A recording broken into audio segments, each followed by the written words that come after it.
welcome back for another episode of... It's a whole Laserdisc thing. Which is a music episode this week, mostly. But before we get into that, we're going to move the whole, film of the week thing up to the start and get on with that first off, while we've got Mark here to enjoy it with us. Hey, guys. Hey, and Mark. you finished it? I finished it, yeah.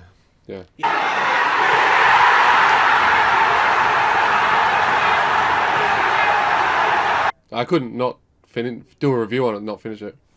You're a goddamn genius! So, we've all watched this movie in the last week. The Hill.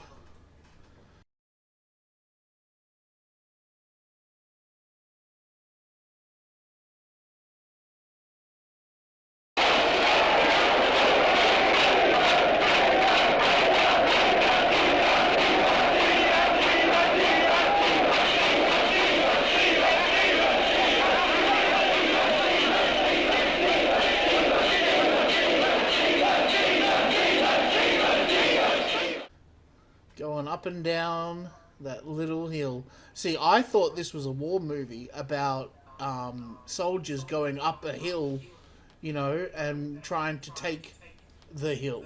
That's what I thought. Yep. Did not expect it to be a prison movie, that's for sure. No. Yeah, the director of this film, Sidney Lumet, who made Dog Day Afternoon, and that's another really good film as well. But he actually treated 12 this Angry Men. like they were. He treated it like he was the drill sergeant. That he was harsh on all the actors. Some days it was just like scorching hot sun and people were fainting and dehydration. Even Sean Connery he went unconscious at one point. But that's another thing I liked as well, was the stark lighting in the film. Interiors and exterior, it's like they're being interrogated. It's not a pretty film to look at. And I think that's what makes it gritty as well. For the 1960s, mid 1960s, it's very gritty, I thought. Yeah, it's black and white, and like Mark was saying, particularly some of the interior stuff was really dramatic, high contrast black and white. There was just some really amazing tight shots of people's faces. Seeing all the sweat drip down their faces. Yeah. So are we going to do a rating system on what we, like, out of 5 stars, what we all thought, or... Sure. Yeah, I always do out of 5. What do you reckon, Mark? You go first. I'd give it a solid 3.5. I'd give it a 4. I gave it 4 because I don't do half stars. So yeah. Right. Yeah, I'd lean more towards the 4, but I liked it. It's just the plot. The plot. It was but yeah, solid film. But really sensational film. I'm really glad we found that one. Yeah, and it was worth a watch. Yeah. So it's in the store as well. It's your chance to get it if you're a Laserdisc person. Alrighty, well, thank you for that, Mark, coming on and helping us with the movie of the week. It's very nice to meet you. You're a very kind fellow. It's very nice. I don't know what the movie of the week is yet next week, but it'll right. probably be with something with Humphrey Bogart in it, knowing Angry. And that's cool. I like that. Yeah, no, actually, I think I've got the perfect film. Huh? How about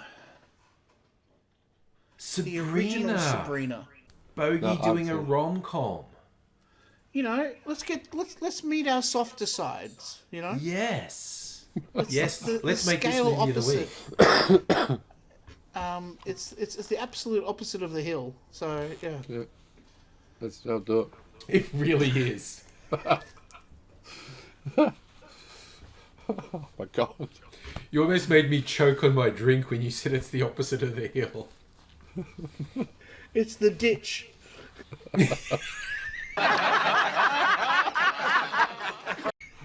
Oh god.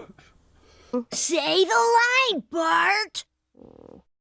Movie of the week, that was the movie of the week. Thank you. See you next week, Mark. Alright, thanks for that, guys. I'll see you. All See you right. later. After these messages, we'll be right back.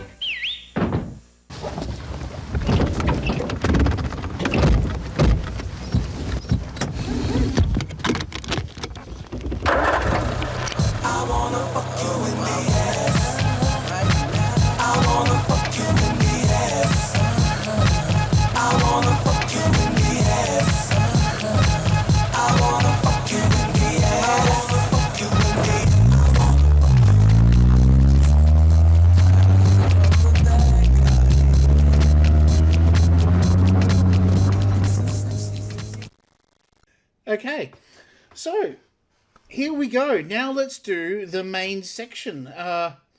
Hello and welcome to... It's a whole Laserdisc thing. Again. And we've got me and Angry here again for another look at some Laserdiscs. All right, I've got my movie-themed cocktail, A Godfather, one of my favourite movies. I'm pretty sure we're not doing that tonight, but I've got... Okay, so the first disc this week is one that's called Stay Tuned. Lieutenant? Captain? Get us out of here! Ooh!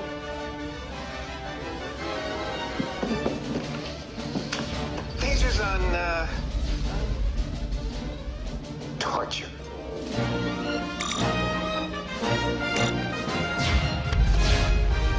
Holy Shatner! And just to show you how effective our passive restraint system really is, watch this demonstration at 110 miles an hour, where our driver dummy has the benefit of both a seatbelt and an airbag, while the other dummy has neither one. Neither one? I can't watch. Switch to Mom. Switch to Mom!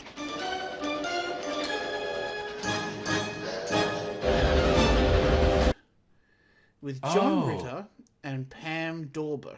And Pam Dorber, if you remember, was the Mindy in Mork and Mindy. Yes. Yes, and John Ritter, well, we all know who John Ritter is. Daddy!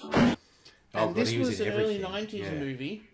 So they have like the devil or some kind of demon that installs a massive satellite dish in their backyard. And instead of loading up all the normal cable TV channels, they're all like horror versions of the same shows. Okay. Like Dwayne's Underworld. Dwayne's Underworld. Dwayne's Underworld. It's party time! It's excellent! Welcome to Dwayne's Underworld, oh father of lies. I'm your excrement host, Dwayne, and with me as always is my only slightly decaying co-host, Garth. Whifto! Whifto! Party eternally, Garth. Party eternally. Okay, all right. Now, today we have a special guest for you. A man who can't even sell plumbing supplies. Like no one uses a toilet, right? Mr. Roy Nabel. Salutations, oh mighty failure. Okay, now, Mr. Nabel, before we get started, would you mind telling me what you see on this card? I worship satin. Excrement. Okay. You know, right? And there's themes like that. HTV instead of MTV. Look at John Ritter dressed as Prince there.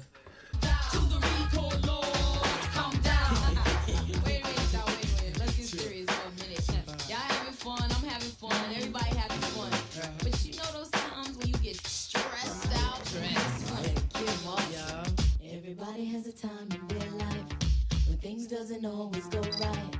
Is it fair to say this is one of those movies that's really like a collection of sketches? Yes, exactly what it is. Because the kids, you know, tapping through Flip channels channels and stuff like that. Yeah. Yeah, it's a really cool little comedy horror. Nice. All right, this one needs no introduction to you. Oh, this is classic young Russell Crowe, The Sum of Us. Ashamed of Jeff. Never. Disappointed? Yeah, disappointed that he'll never give me a grandchild. Disappointed that I honestly believe he'd be missing out on something wonderful. What I had with his mum. Making a baby. Knowing that I'd put the seed in there and watching it grow. And then seeing him. But if he's never going to have that, then I want him to have all the things he can have. Our children are only the sum of us. What we add up to. Us and our parents and our grandparents and theirs. All the generations. This is one of his last ones before he hit Hollywood, in fact. This was a stage play first, and there are bits of this that are very stagey, like characters talk directly to the camera. But Jack Dobson, the stalwart of the Australian film for 50 years, and a rising Russell Crowe. It's a great movie. Also, John Paulson, who is probably more famous for starting Tropicana Film Festival, Tropfest, a short film festival that's become a huge deal. And now he does more directing than acting work now. He's in one of the Mission Impossible movies, the bad one, the one set in Australia. But yeah, The Sum of Us is a really great movie. Maybe not all that well known, but maybe I don't know how many people know it, but it's a really good, heartfelt family comedy drama. I absolutely fell in love with this movie. Once you get comfortable with the relationship between the father and son, and how his father makes a point of how he accepts that his son is gay. Yeah. You know, he doesn't just accept it, but I didn't fucking tell you not to be gay. You know, like he embraces it to the point where it makes another gay character a little bit uncomfortable. Like, I love it. Absolutely great love that movie. film so much. Yeah. All right, next up. This is a Blake Edwards film. Hey, Margot. I'm giving a surprise party Sunday night. Oh, yeah? Steve Brooks was never content with just one woman. Or two. Or three. God knows half the women in town could have killed him for being such a womanizer. One did.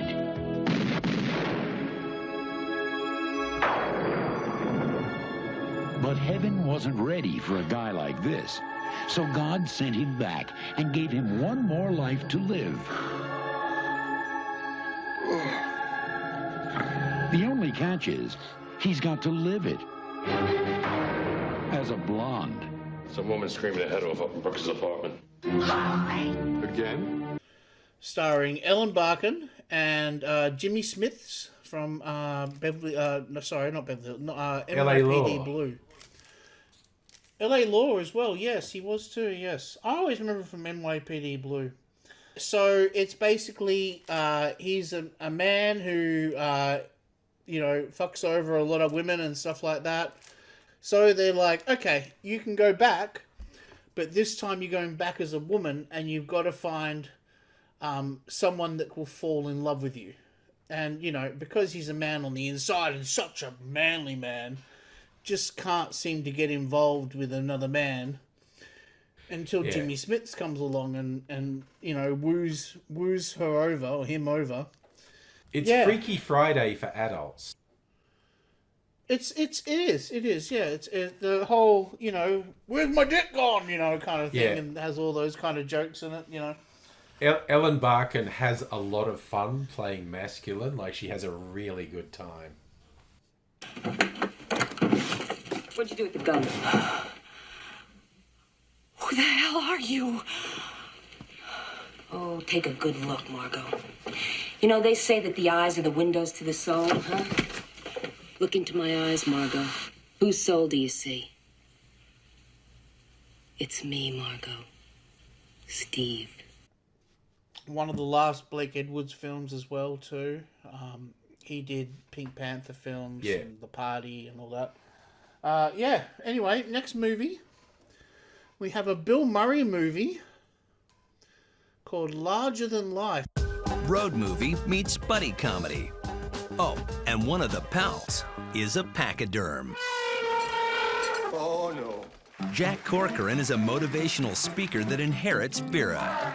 Well, thanks, Dad, for something. Now, this is funny, right? Because there's a movie he did. Zombieland. Zombieland, that's it. And in that movie, he says... So do you have any regrets? Garfield, maybe? Garfield was 10 times better than this piece of shit.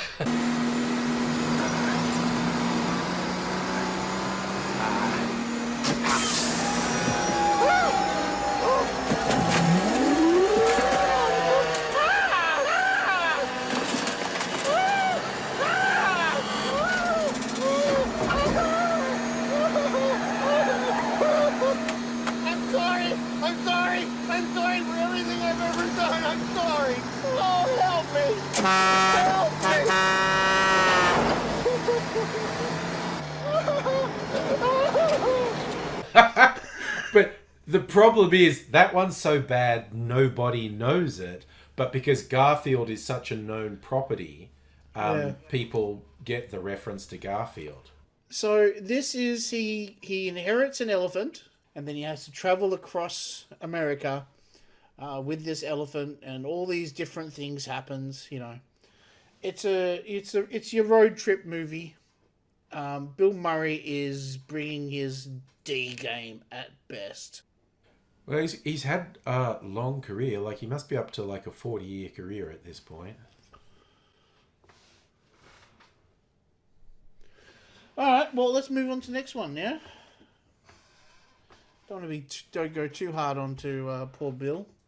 Oof. Speaking of not their best work. Ooh. See no evil, hear no evil. Sorry? Who do you think you are? David Lyons. You must be Harvey Wallbanger. Wally's told me lots of nice things about you. Yeah, real comedian. Get off my jacket. Hey, listen, asswipe. You better watch yourself, or you're going to be going home real early. Sorry, I didn't know I was standing on your jacket. What are you, the local constable or something? Who's your girlfriend? Oh, I think I heard my mating call. Stand up. I am standing. Wait a minute. I don't think you understand that my friend is... There's a killer. That's what I am. A trained killer. Oh, special forces. You know, when I was in the Corps, we used to eat you Green Beret pussies for breakfast. Eat this! This guy's tough, Wally. This guy's really Doesn't matter. As long as I can hear him, I can hit him. He could put a hole through your head, Fuck Wally. him in his holes. No, I disagree. Another You. That was their worst one by a mile. I didn't say it was their worst. I said not their best. But this is fun. This is... Sophie loves this movie because it's so... The premise is so wacky. One's deaf and one's blind. Yeah, Richard Pryor's blind and... Gene Wilder's deaf. Gene Wilder is deaf. And they witness a murder. One of them hears the murder and one of them sees the murder, but neither of them actually see the killer. Only parts of it, you know, for instance, the feet or the legs and the smell. And then the killers want to kill him. It's a fun, silly premise movie with a really kind of anticlimactic ending. But nonetheless, you're in for a good ride, you know. And now it's Criterion time. Next up, we have one that Angry should know pretty damn well, I reckon. Oh, it's a Criterion Collection as well. Yeah. The fact that it's a Criterion Collection version of Lawrence of Arabia. Ultra widescreen 70mm. Yeah. I actually saw this in a cinema, a re-release, a remastered 70mm print of it. And it was the long version. It was the director's cut. This was Talal's village.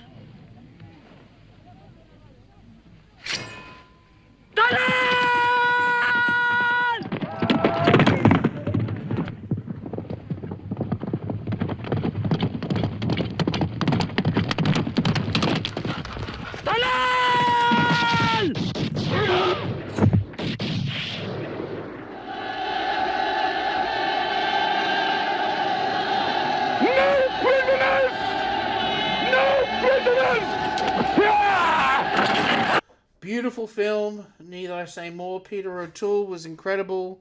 The shots are amazing. It's a little slow for the first half hour, but the second half of the film is just nail-biting. I love it so much. Yeah, you have to settle into it. But you got to work for it. It's a long film, and it's slow, but it's so rewarding. All right, a second Criterion film. Criterion time again. We have is called Secret Honor. As a kind of a Republicrat, yes. A Republicrat and... yes. The Reds. Atheistic, godless, spying Reds. Hiding under democratic beds. Oh, the Reds. That's what the country believed then, and I believed it too. As a matter of fact, my platform was, I believe in America, and I believe in real estate, and the Reds, the Reds, the Reds. Okay. This came out in 1984. And it's a Robert Altman film, and it's a one-man show. Have you seen this one, Angry? Look, we're nudge, nudge, wink, wink. Charlie tipped me off about this, and so I watched it literally just before we're recording this. It's incredible because it was a stage play before they recorded it. So it's 90 minutes of this guy trying to channel Richard Nixon, and there's a thing at the front where they go, "This is not factual. This is not historical. We're exploring like the idea of Richard Nixon." And it's stream of consciousness, and he rambles and he drinks and he gets more drunk and more erratic as it goes on. It's an incredible performance. Okay, we've got, next up, One Fine Day, which is Michelle Pfeiffer and George Clooney in this 1996 rom-com. We have to take your friend Maggie to school, and we can't be late because of your field trip. Hi, Jack. Hi. Hi, Daddy. Call Melanie Parker. Melanie Parker. And let her know that you don't need her to take Sorry. Maggie to school for you. What time's your school start? I don't know. That probably starts around 9. Everything starts around 9. I'm gonna miss the boat trip. We'll make it, I promise. Hey, come back! I got kids here! It's a big uh-oh, right? You must be Kristen's ex-husband. You must be... You don't forget to call Melanie Parker. It's underlined 3 times.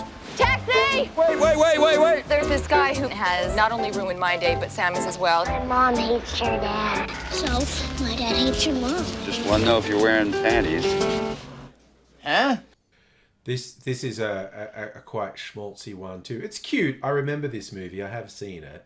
Emphasize the rom and de-emphasize the com. Yeah, it's more a romance. And yes, if you like hot, early middle-aged people in romantic films, this is for you. Were they 40 in it by that point? They probably would have been. I'm almost sure they were both in their 40s. Yeah. All right, we got next up. We've done this one before, but we're doing it again because we've run out of copies in the shop. Mike Newell's 1994 Four Weddings and a Funeral. So if you really love me, come on and let it show.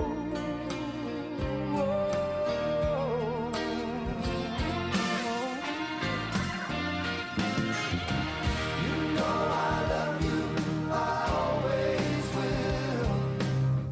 My mind's made up by the way that I feel. There's no beginning, there'll be no end. 'Cause all my love, you can depend.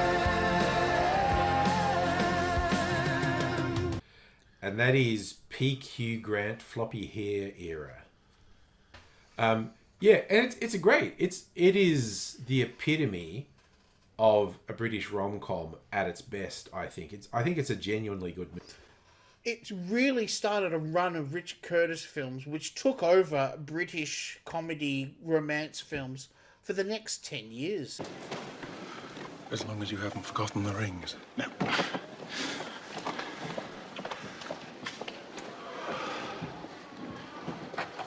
To love and to cherish, Till death us do part. till death us do part. And thereto I pledge thee my troth. And thereto I pledge thee my troth. Do you have the ring?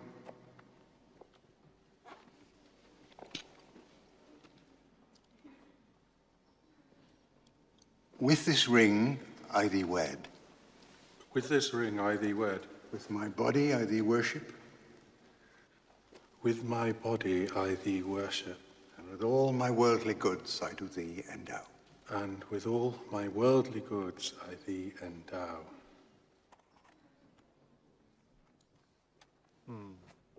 Okay, that's it for the movies. And coming up next, we've got Sim joining us, and we will be knocking out some music discs. After these messages, we'll be right back.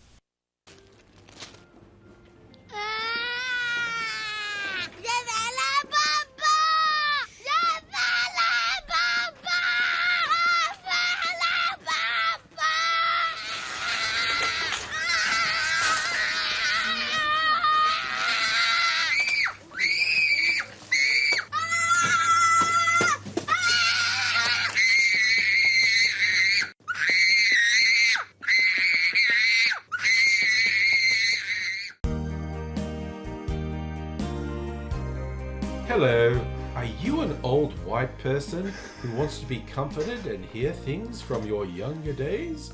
We are catering for you specifically.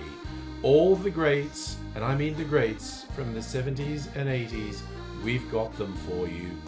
Ignore the horrors of the world today and embrace the Laserdiscs. Welcome back to... It's a whole Laserdisc thing. And as you might have seen, we just finished doing movies. But right now, we're going to have a look at some music discs. And we have our special guest, Sim, and the Murphs. Hello. Hey. And let's take a look at the first disc, which is a surprise to all, because no one knows what disc it is. It's going to be... Ruttles. What year did this come out? 77, I think. Oh, wow. Okay, so late 70s. Okay. Would you be mortified to learn I haven't watched this movie? How have you not seen the Ruttles? Lads, England's proud of you. It must have been a great honour meeting the Queen. Yeah, it must have been. What did she ask you? She asked us who we were. And What then did you to say? get out. I said I was him. I felt more like him than me. Do you feel better after seeing the Queen? No, you feel better after seeing the doctor. Not my doctor, you don't. Not your doctor, no. What are you going to do now? Back to your place. It's basically it's a combination of Monty Python with Saturday Night Live. It was actually produced, I think, by Lorne Michaels. It was. Oh, there you go. So it started off. There was a TV show that Eric Idle did after Python called Rutland Weekend Television, and it was to do with this place called Rutland that apparently had disappeared off the map for some reason for a certain amount of time. It's like this one of the smallest counties in England or something like that. And so he came up with this idea of what if Rutland had their own TV channel and they had their own queen and all this sort of stuff, and it was very their own parliament, and just very strange. But yes, so it was Eric Idle with Neil Innes, who plays Ron Nasty, which is the John Lennon rip-off character, and he was also in the he actually appears in a Beatles film. He was in the Bonzo Dog Doodah band, which was the band playing during the strip club scene in Magical Mystery Tour. But yes, so and George Harrison's in it as well. Oh, is he? Okay, yeah. Yeah, so he appeared on Rutland Weekend Television because he was a good friend of Eric's. It just sort of so they had a bit where that there was a Christmas special, and they had George on as a guest, and the plan was that he was just going to come out and sing My Sweet Lord at the end of it. But George comes out dressed as a pirate, and he starts saying, "Oh, when do I do the pirate sketch?" and all of this stuff going on about the pirate sketch. And Eric Idle's like, no, there's no pirate sketch tonight. And so he spends the entire show going around trying to get this pirate sketch to happen. And eventually he relents, and he's just going to do My Sweet Lord. And he comes down these big stairs, and they do this big announcement, and he gets to the bottom of it. They play the intro, and, oh, I'd like to be a pirate's life for me.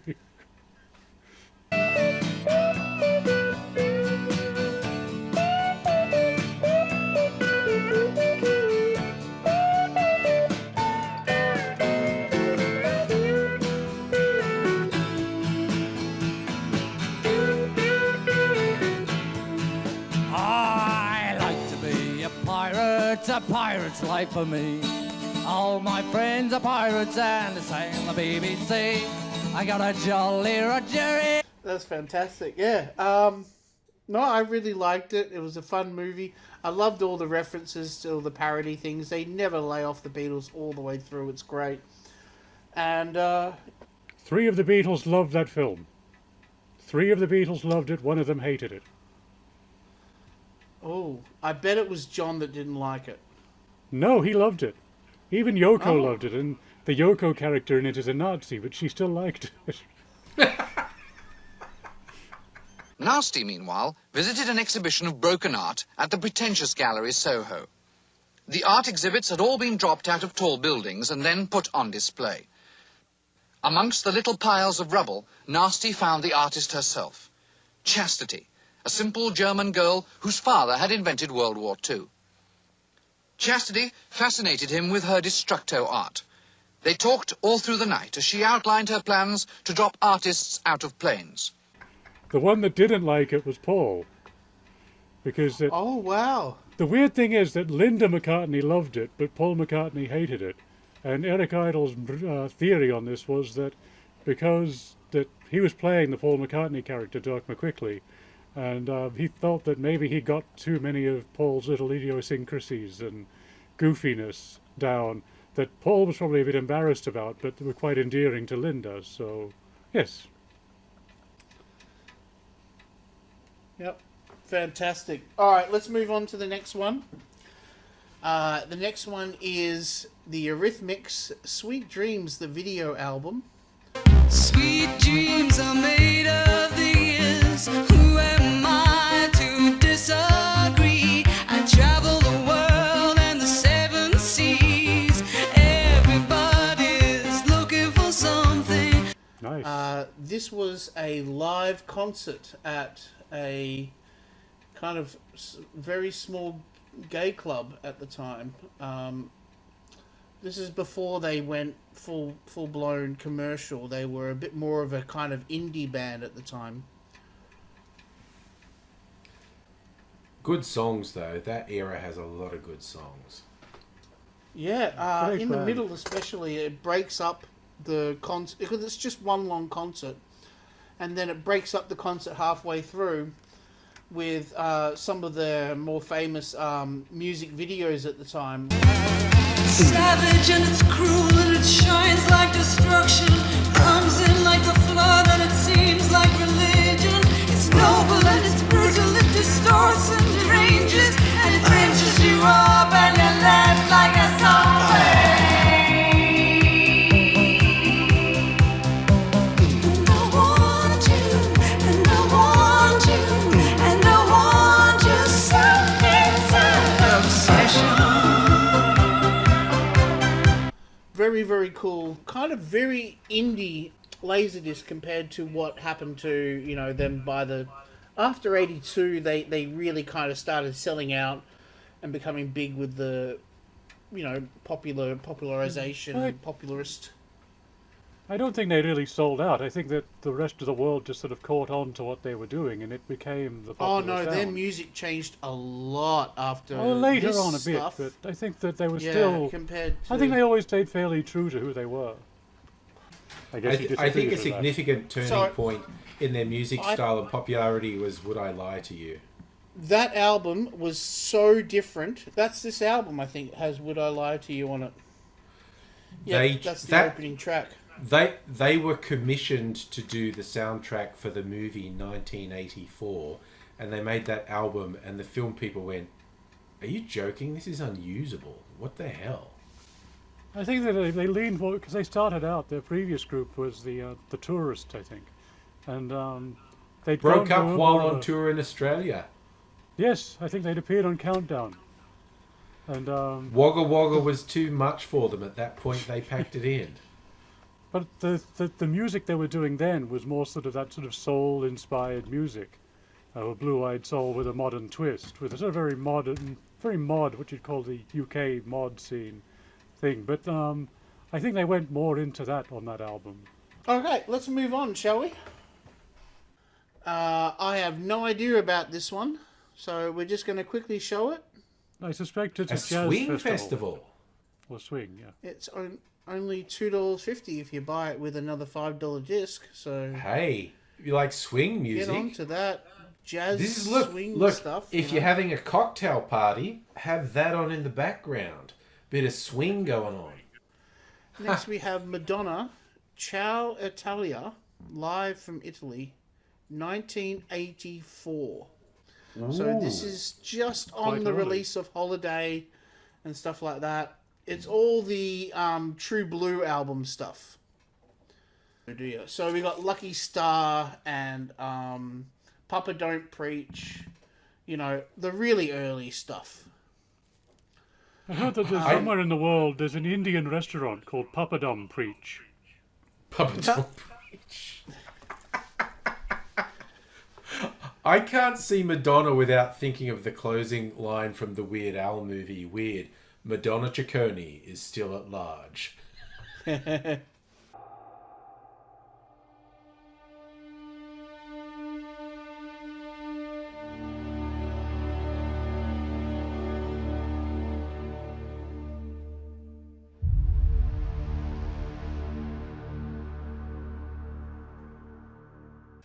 Okay, so next up we have the bundle of the week. Ooh, that's a chunky bundle. Q Tennis. Time for a bundle? We have the Rock and Roll Greatest Years series, and it's not the whole set. It's just a set of like 5 years. You've seen these, haven't you, Sim? Yes. Well, I've seen them too.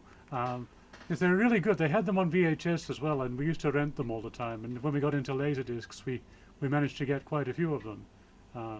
They're really good if you like sort of the old sort of Ready Steady Go and those early sort of 60s TV shows, music TV shows. Lots of those sorts of shows with the bands on. And every really cool. single one of these. I love putting them on when I'm vacuuming or something like that.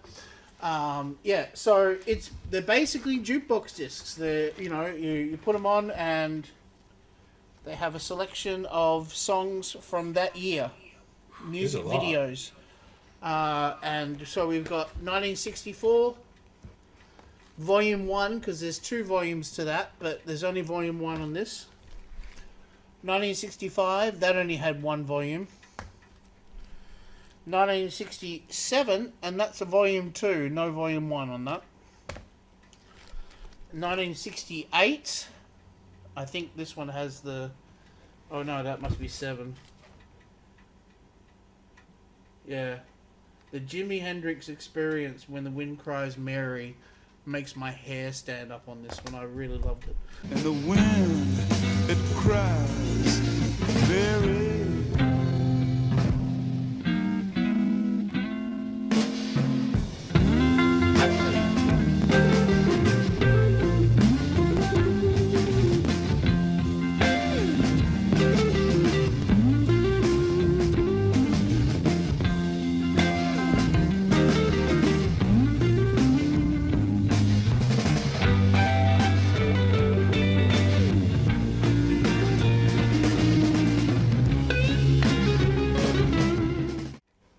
'68 and then 1969.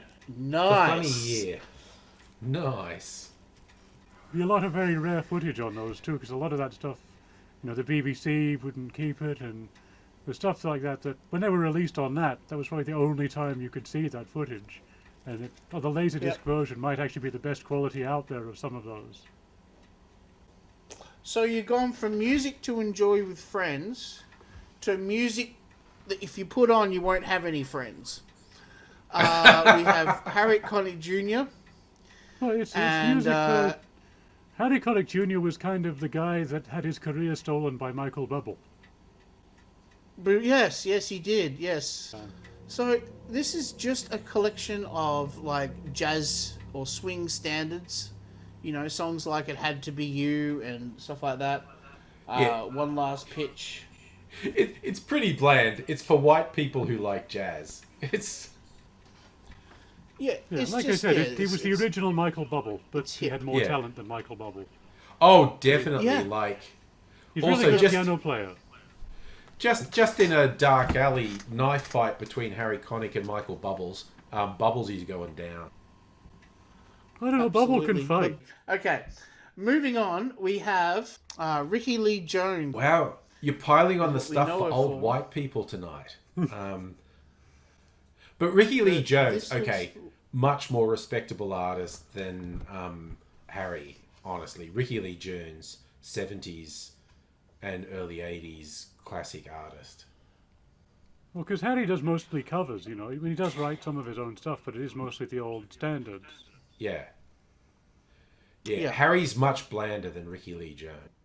Yeah. Yeah, yes, definitely.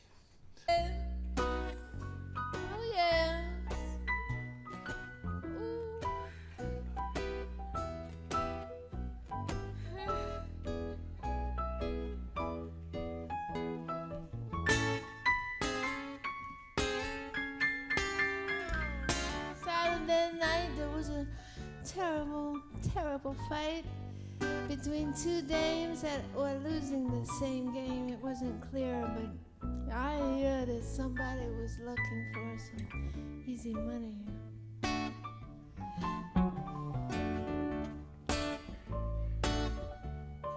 All right, head down to Geelong. We're going to the Little River. This is the Little River Band live exposure. Oh, do they do the Night Owl? I love that song. Yes.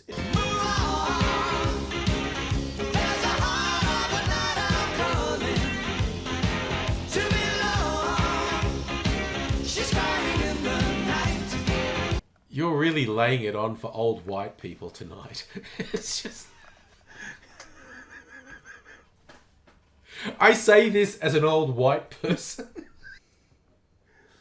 Yeah, they had a lot of songs that were kind of daggy, but Night Owls is cool. They had a couple of other ones I really liked. Lonesome Loser, Amazing Harmonies. They're basically Australia's Eagles. My favorite... Yep, sorry, go ahead. Sorry, so my favourite story about Little River Band, they got to the point where, you know, they could make a lot of money in the US, but they were all getting older and they didn't want to tour anymore. And they sold the rights to essentially a cover band to tour as the Little River Band. Not as a Little River cover band, they were the Little River Band. And it was none of the original members. And they didn't release any records. They just toured. And they were touring. And they got the band, the Little River Band, got inducted into the Rock and Roll Hall of Fame. And this cover band thought they got to go to the ceremony. And all the original Little River Band are going, are you guys idiots? The award's not for you touring, doing covers. It's for our albums. You're not in the Rock and Roll Hall of Fame. We're in the Rock and Roll Hall of Fame. Okay, we've got this is a show called Classic Albums. I love that They show. did a whole... Yeah, everyone loves classic albums. This is one of the best episodes as well. This is when they did Songs of the Key of Life. So this talks about and deconstructs the album in great depth. Talking about the instruments, talking about the artists. I think Stevie Wonder even gets a few of the original artists back into the studio again to re-perform some of the songs as well. They can feel it all over. They can feel it all over, baby. They can feel it all over. They can feel it all over, baby. They usually do that. I really love the classic album series. All right, let's move on. We've got more white person's music. We have Carole King in concert. Again, a lot of 70s. black people have performed her songs. So. Any boomers watching this are going to be real happy because there's some real memories for boomers in these of really good performers. Carole King, really good performer. Absolutely, yes. Well, great songwriter too. She wrote some sensational songs, not just for herself, but for other artists as well. And Neil Sedaka wrote a song about her. Yes. Oh, God, you got to bring up Neil Sedaka, don't you, Murph? Neil Sedaka was one of the greatest songwriters of all time. Thank you, Murph. Okay. This is for the bundle. That belongs in the bundle. Sorry. Yep, we found that there's volume 1 of the 1967 that we were missing. Okay. How appropriate. Oh, James Taylor. James this is Taylor, just right? Boomer Heaven tonight. Also, James Taylor has one of his biggest hits was written by Carole King, and they have toured together. As well. That's exactly why I said that. Yeah. What song was it? You Got a Friend. Oh, You Got a Friend. That's it. Yep. Such a talented guy. Sophie great guitar player always puts on James Taylor. He did a song for the movie Cars, and what's it called? The Old Town song. Our Town. It's called. 40 years ago, that interstate down there didn't exist. Really? Yeah. Back then, cars came across the country a whole different way. How do you mean? Well, the road didn't cut through the land like that interstate. It moved with the land, you know? It rose, it fell, it curved. Morning. Nice day, huh?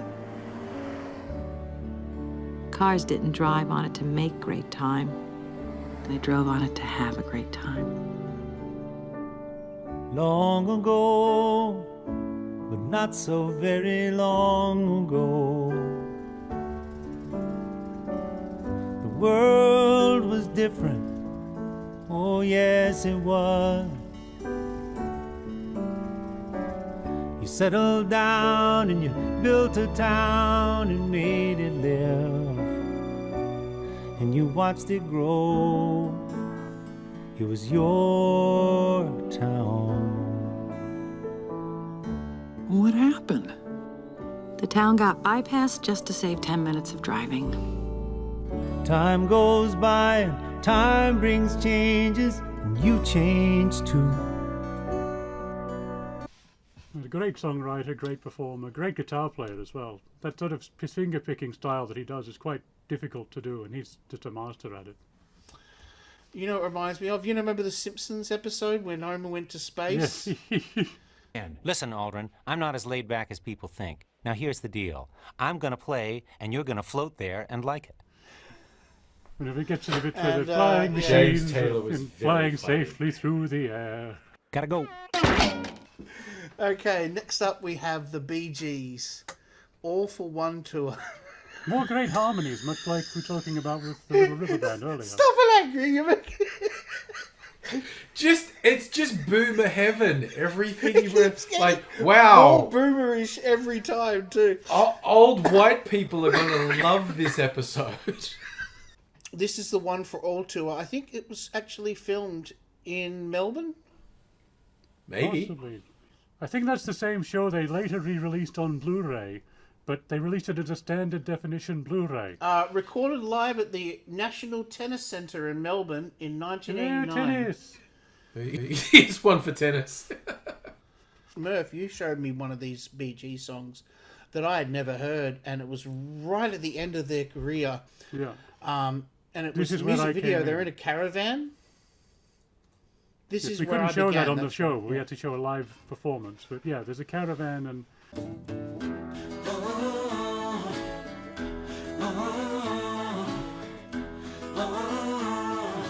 This is just where I came in. Yeah, it's a great song. It has a very sort of... I think it fits with those two new Beatles songs that came out in the mid-90s, Free as a Bird, Real Love. Yes. It has that kind of vibe to it. Yes, it does. Yeah, really good energy, vibe, really well-written song. Like, if that was one of the songs that came out during their career, it would have done really well, you know, in the charts. Yeah, if But, it was one of those things, if it it was was- out like 5 years earlier, or maybe 5 years later when there was more of a retro kind of thing going on, it would have been a bigger hit. But because it came out, I think it was like 99, something like that, when, you know, rock music was either going to be very dark or pop music was going to be very... Yeah, rock you know, music was going through its new metal phase. And, Yes. And then next up we have Knock, Knock, Knocking on Heaven's Door. You're killing me The with this second Boomer worst stuff. performance of that song of all time. So this is the one we've shown before, the unplugged one that we had on the last time you came on, I think, actually. Yes, I think it was. But yeah, there's only one performance worse than that, and that is the one by Guns N' Roses. Oh, that's harsh. All right, we're getting towards the end. It's Michael Jackson fever at the moment. Billie Jean is actually on top of the charts at the moment, believe it or not. from the Well, he's movie. getting a lot of retrospective love at the moment because people are sort of saying that all of the stuff that came out about him, about what he supposedly did with children, may have been blown out of proportion, and he was never actually found guilty. And we don't really know, and we're never going to really know. But people like Macaulay Culkin are coming out saying that he was protecting them. So I don't know what to believe at this point. I have no doubt whatsoever he was putting children in danger, and he was a weird, creepy guy, and someone who should have stopped him, and the parents who sent their kids to stay with him should all be in prison. Yeah, there was certainly something odd going on there, and there's something odd. No, Coach, we're not doing conspiracies now. Yeah, I got a bunch of conspiracies about. Anyway, let's no, we're move not on to talking the about next one. conspiracies, Coach. Okay, Emerson, Coach, calm Lake, down. and Palmer. Ooh. So you just keep going with the boomer stuff. Is the song Knife Edge on there? Is the song Knife Edge on there? I love that song. Yes, Knife Edge. Yeah, it's the first one I went looking for myself, actually.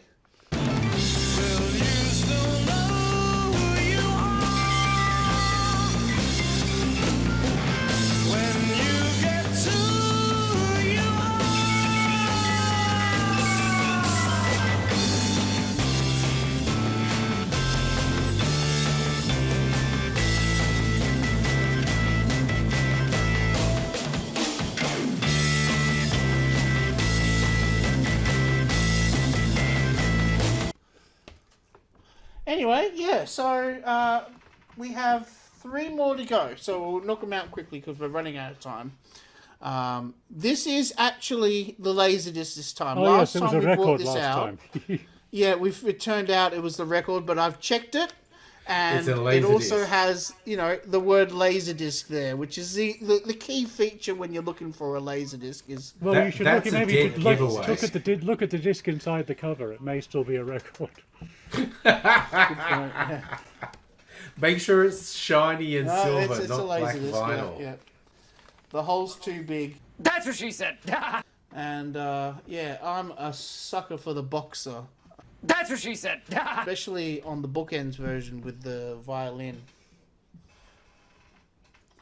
Alright, so this is a tribute to Carole King. Tribute to Carole King? Who's on it? Who are the artists on it? Okay, so the stars that they've got are Amy Grant, Richard Marx, Eternal, Bee Gees, Rod Stewart, Celine Dion, Faith Hill, The Manhattan Transfer. Then at the end they have Blessed Union of Souls and BB and CC. That's a good one for Carole King fans. Yes, absolutely. Okay, next up we have Genesis. This is my favorite. Stop it! Come out! You just keep doing it to me. Sitting on the beach, her dog's talking to me, but she's out of reach. She's got a body under that shirt, but the only thing to rub is my face in the dirt. 'Cause I can't dance, I can't talk. Only thing about me is the way that I walk. I can't dance, I can't sing. I'm just standing here standing, oh, and checking everything is in place. You never know who's looking on. But actually, I think this is probably one of the better Genesis Laserdiscs because it's got, I really like that era of Invisible Touch and the Mama album. I think it was called Mama. No one knows? No. It had Home by the Sea on it. Yeah, I'm an old white guy at heart, so... I know XTC had an album called Mama, but I don't know about Genesis. But I know that Phil Collins is an amazing drummer, amazing songwriter, doesn't get the credit he deserves. Yep, it was the album Mama, and it came out in 1983. Oh, the year Simi was born. Last disc for the evening. Smashing through these.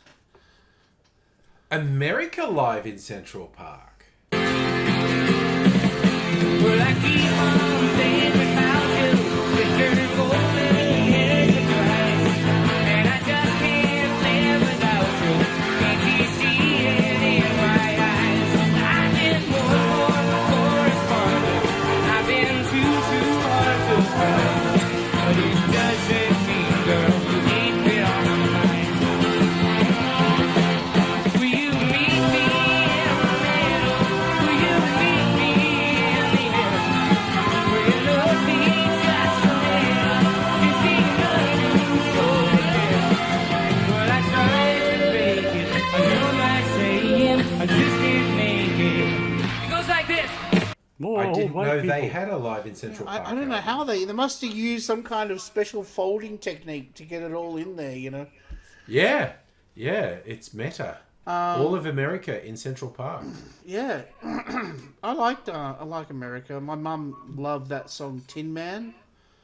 I liked a few years ago there was a meme going around of a guy on a horse singing, "I've been through the desert on a horse with no name," and the horse just looks up and says, "It's Frank. My name is Frank. You never bothered to ask."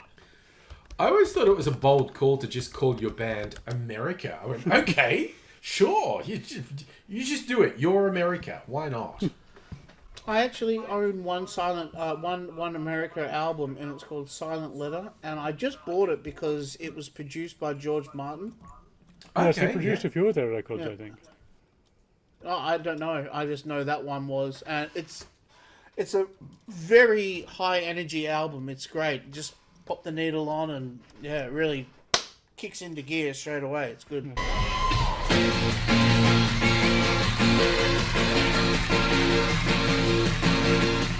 Spectators line the avenue.